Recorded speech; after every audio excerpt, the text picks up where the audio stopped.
Iran সর্বশেষ হামলার ইসরায়েলের 20টি ক্ষেপণাস্ত্র ছুড়েছে বলে দাবি করেছেন ইসরায়েলি কর্মকর্তারা। বিবিসির লাইভে প্রতিবেদনে এই তথ্য জানানো হয়েছে।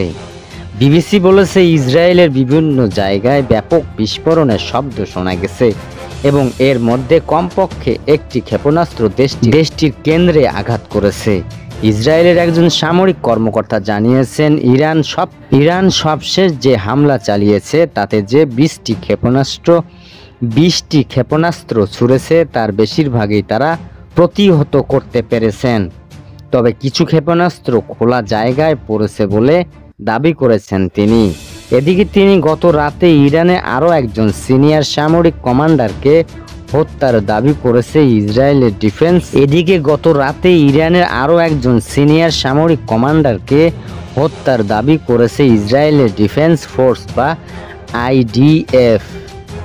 আইডিএফ বলেছেন, ইরানের সামরিক বাহিনী ওই কমান্ডারের নাম আলী সাদমানি দেশটির সামরিক সদর দপ্তরের দায়িত্ব নিয়েছিলেন।